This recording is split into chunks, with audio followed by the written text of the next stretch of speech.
જે લોકોની સુરક્ષા માટે હોય છે, ગંભીર અકસ્માતથી બચાવવા માટે પણ હેલ્મેટ જરૂરી છે, પરંતુ બહુ ઓછા લોકો છે કે જે પોતાની સુરક્ષા માટે હેલ્મેટ પહેરી અને સ્કૂટર ચલાવે છે। ત્યારે ન્યૂઝ સિટી ગુજરાતી હેલ્મેટને લઈને સુરતમાં રિયાલિટી ચેક કર્યું। સુરતમાં ગણ્યા ગાંઠિયા લોકો છે કે જે હેલ્મેટ પહેરી સ્કૂટર ચલાવી રહ્યા હતા। હેલ્મેટના નિર્ણયના અમલવારીમાં ઢીલાસના કારણે લોકો હેલ્મેટ પહેરતા નથી।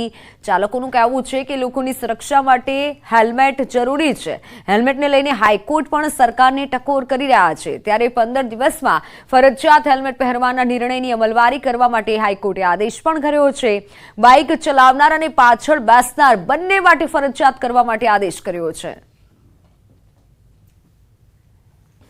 હેલ્મેટના કાયદાને લઈને ફરી હાઈકોર્ટે કાયદો કડકપણે અમલ થાય તેવી સૂચના આપી છે। ત્યારે સુરતના લોકોનો શું મિજાજ છે, હેલ્મેટને લઈને લોકોનું શું કહેવું છે તેની સાથે વાત કરીએ। સારો ખરાબ કે સારો છે નિયમ, સેફટી માટે જ છે, કડકપણે અમલીની વાત છે। હવે 100% સારી વસ્તુ છે, કારણ કે એક્સિડન્ટ્સમાં ઇટ ઇઝ વેરી બેનિફિશિયલ।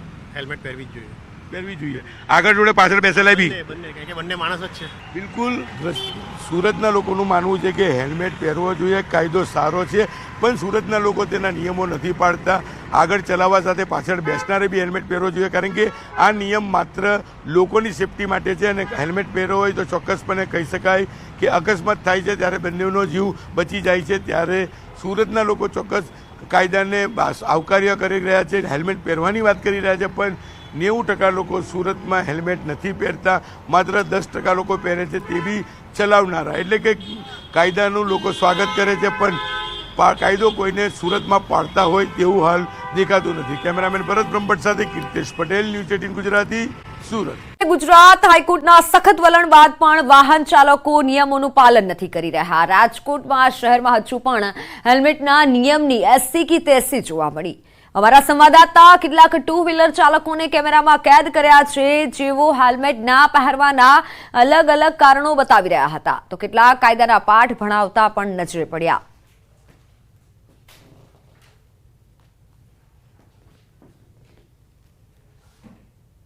આમ તો હેલ્મેટ પહેરવું એ નિયમ છે, કાયદો છે। જો કે રાજકોટ શહેરમાં લોકો હેલ્મેટ નથી પહેરી રહ્યા। હાલ આપણી સાથે અહીંયા કેટલાક બહેનો છે। બેન, તમે હેલ્મેટ કેમ નથી પહેર્યું? હેલ્મેટ કેમ? મૂંઝવણો થાય છે। શું થાય છે? શું મૂંઝવણો થાય છે? એક્સિડન્ટ થવાની બીક લાગે છે? ના ના, મૂંઝવણો થાય છે। આમ પહેરીએ ને તો આમ સફોકેશન થાય પણ છે। બેન, નિયમ છે, સરકાર દ્વારા પણ કહેવામાં આવ્યું છે, શું કહેશો? હું પહેરી આવીશ। હવે પહેરશો? હા, ચોક્કસથી અહીંયા અન્ય બેન છે। બેન, આપે હેલ્મેટ નથી પહેર્યું, શું કહેશો? એ મૂંઝવણો થાય ને એટલે શું તકલીફ શું થઈ? મૂંઝવણો થાય છે। એમની પણ હેલ્મેટ ન પહેરો તો એક્સિડન્ટ થવાની ડર લાગે છે, શું થઈ?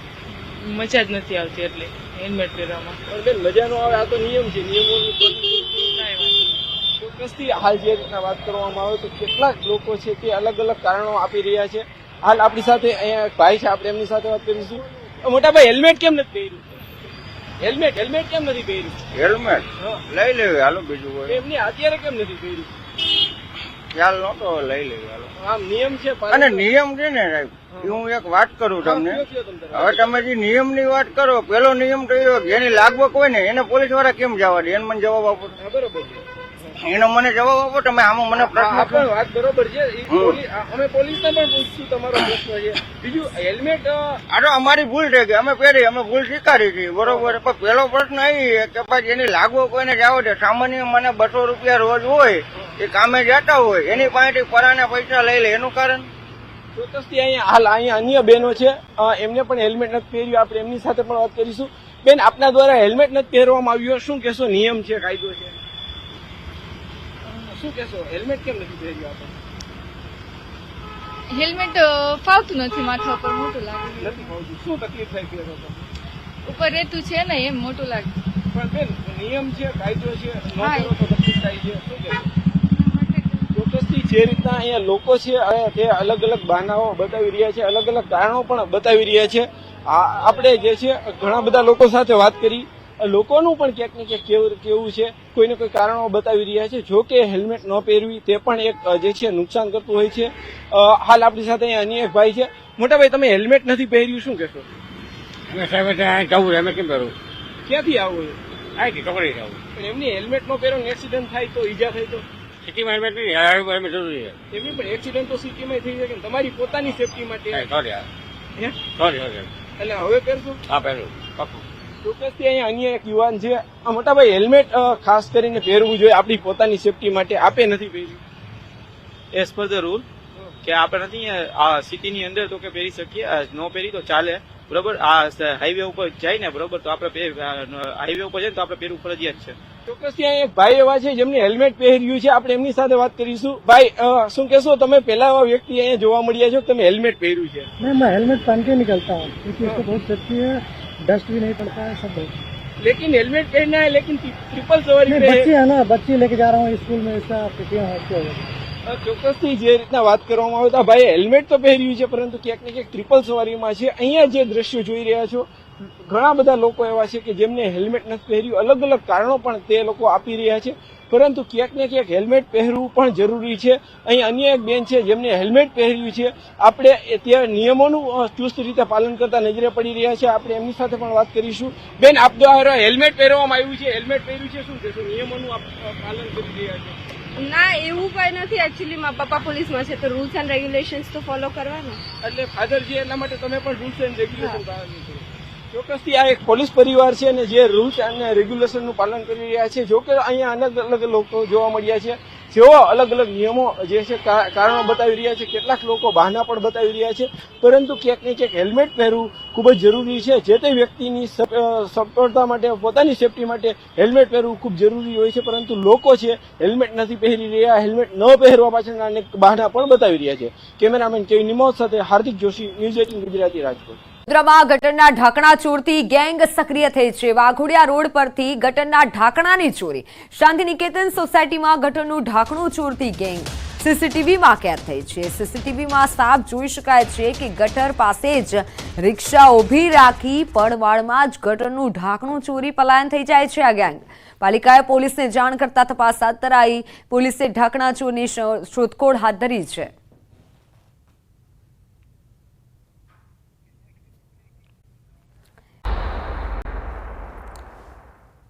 બાંગ્લાદેશની રાજકીય ઘટના બાદ ભારતના નિકાસકારો પર સૌથી મોટી અસર જોવા મળી રહી છે. અમદાવાદના વટવા નરોડા ઓઢવના નિકાસકારોના 800 કરોડ રૂપિયા અટવાયા છે. બાંગ્લાદેશ પ્રોસેસિંગ ઉદ્યોગને રિએક્ટિવ ડાઈ સપ્લાય કરનારાઓના 800 થી 1000 કરોડ ફસાઈ ગયા હોવાનું સ્વીકાર્યું છે. ભારતમાંથી બાંગ્લાદેશમાં રિએક્ટિવ ડાયવર્ઝનની નિકાસ 2500 કરોડથી પણ વધુ કરાય છે. દેશમાંથી કુલ કેમિકલની નિકાસમાં 12% જેટલી નિકાસ બાંગ્લાદેશમાં કરાય છે. તો સામાન્ય રીતે 90 દિવસની એલસી પર પેમેન્ટ આવતું થતું હોય છે, પરંતુ બાંગ્લાદેશની રાજકીય અસ્થિરતાના પરિણામે પેમેન્ટ અટવાયા છે. જોકે ઉદ્યોગકારોને આશા છે કે આગામી દિવસોમાં ફરીથી વેપાર શરૂ થઈ જશે.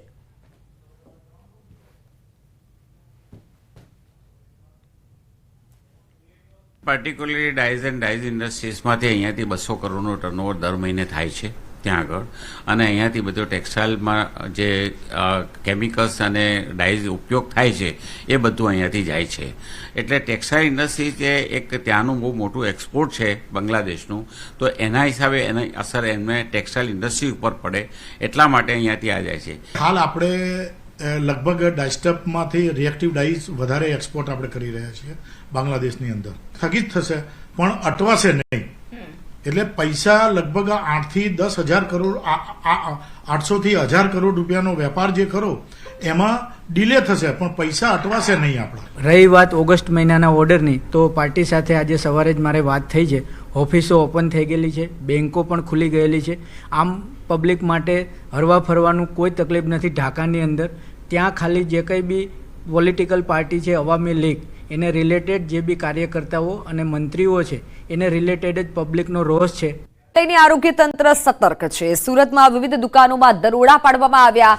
9 ઝોનમાં અલગ અલગ ટીમો દ્વારા તપાસ કરવામાં આવી રહી છે. શંકાસ્પદ વસ્તુના સેમ્પલ લેવાયા. સેમ્પલ લેબ ટેસ્ટિંગ માટે મોકલાયા છે. ભેળસેળ જણાશે તો કાયદેસરની કાર્યવાહી થશે જ તેવું કહેવામાં આવ્યું છે. ભેળસેળ જો હશે તો કાર્યવાહી કરવામાં આવશે.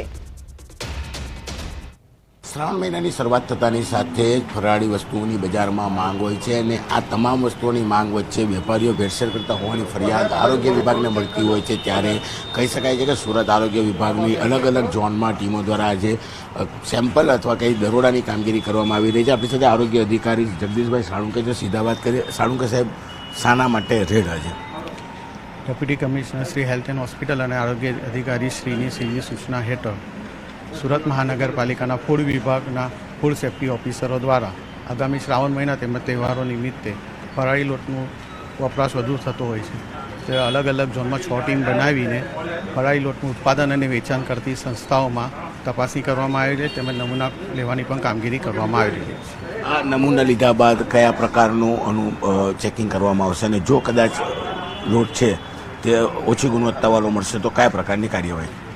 આ નમૂના પૃથ્થકરણ સારું ફૂડ લેબોરેટરી મોકલવામાં આવશે અને જો કોઈ સંસ્થાના રિપોર્ટમાં ખામી જણાશે તો તેની સામે ફૂડ સેફ્ટી એક્ટ મુજબ કાયદેસરની કાર્યવાહી કરવા અને ફરિયાદ દાખલ કરવાની કાર્યવાહી કરવામાં આવશે. ખાસ આ સેમ્પલો લેવામાં આવી રહ્યા છે અને તેને તપાસ માટે મોકલવામાં આવશે અને જો કોઈકમાં કહી શકાય કે આ ભેળસેળ મળશે તો ચોક્કસ તેના પર કાયદેસરની કાર્યવાહી સાથે દંડ પણ કરવામાં આવશે. કેમેરામેન ભરત બ્રહ્મભટ્ટ સાથે કીર્તેશ પટેલ, ન્યૂઝ 18 ગુજરાતી, સુરત. કોંગ્રેસની ન્યાય યાત્રાનો ભાજપે તોડ શોધ્યો છે. કોંગ્રેસની ન્યાય યાત્રા સામે ભાજપની તિરંગા યાત્રા. આરોગ્ય મંત્રી ઋષિકેશ પટેલે પ્રહાર કર્યા છે. ન્યાય યાત્રા નહીં પરંતુ અન્યાયની પ્રાયશ્ચિત યાત્રા છે. કોંગ્રેસે તેમનો પાછળનો ઇતિહાસ જોઈ લેવો જોઈએ. 9 ઓગસ્ટથી કોંગ્રેસની ન્યાય યાત્રાની શરૂઆત થવા જઈ રહી છે તો 10 ઓગસ્ટથી તિરંગા યાત્રાનો પણ શુભારંભ થશે. આ સાથે તેમણે કહ્યું કે અત્યારે ફાર્મા સેક્ટરમાં 86માંથી 90 સ્કોર સાથે આગળ છીએ. દેશમાં ઘણા બધા ફિલ્ડમાં ગુજરાત આગળ આવ્યું છે. સમગ્ર દેશમાં ગુજરાતથી ખેડૂતો માટેની આવક વધી છે. ખેડૂતોની આવક વધારવા સરકારે પ્રયત્નો પણ કર્યા છે.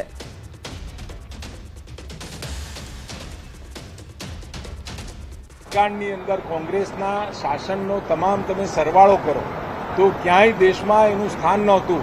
આજે દેશમાં એટલા બધા સેક્ટરોમાં, એટલા બધા ફિલ્ડની અંદર આજે આગળ આવી રહ્યું છે ગુજરાત. અને એમના પાછલા વર્ષોનો ઇતિહાસ પણ જો એ જરા જોઈ લે તો મને લાગે છે કે આવતા સમયની અંદર આ ન્યાય યાત્રા નહીં, એમને અન્યાય કરેલાની પ્રાયશ્ચિત યાત્રા છે. ઓગસ્ટથી હર ઘર તિરંગા યાત્રાનો પ્રારંભ થશે. રાજકોટમાં સીએમ ભૂપેન્દ્ર પટેલ પ્રારંભ કરાવશે. 10 થી 14 ઓગસ્ટ હર ઘર તિરંગા યાત્રાનું આયોજન કરાયું છે. રાષ્ટ્રીય અધ્યક્ષ જેપી નડ્ડા પણ આ યાત્રામાં જોડાઈ શકે છે. રેસકોર્સ નજીક આવેલ સરદાર પટેલના સ્ટેચ્યુ ખાતેથી યાત્રાની શરૂઆત થશે. તંત્ર દ્વારા યાત્રાની તડામાર તૈયારીઓ શરૂ કરવામાં આવી છે. સીએમ ભૂપેન્દ્ર પટેલ આ યાત્રાનો શુભારંભ કરાવશે. હર ઘર તિરંગા અભિયાન યોજાશે. રાજકોટમાં સીએમ ભૂપેન્દ્ર પટેલ પ્રારંભ કરાવશે. 10 ઓગસ્ટથી રાજકોટમાં હર ઘર તિરંગા યાત્રા કાર્યક્રમ યોજાશે અને આ યાત્રાનું સીએમ ભૂપેન્દ્ર પટેલ દ્વારા આગમન થશે. તો સીએમ ભૂપેન્દ્ર પટેલ તેનો શુભારંભ કરાવવાના છે અને એક તરફ કોંગ્રેસ દ્વારા પણ જે શરૂ કરવામાં આવી છે યાત્રા અને તેને લઈને સામે ભાજપ દ્વારા પણ અભિયાન શરૂ કરાયું.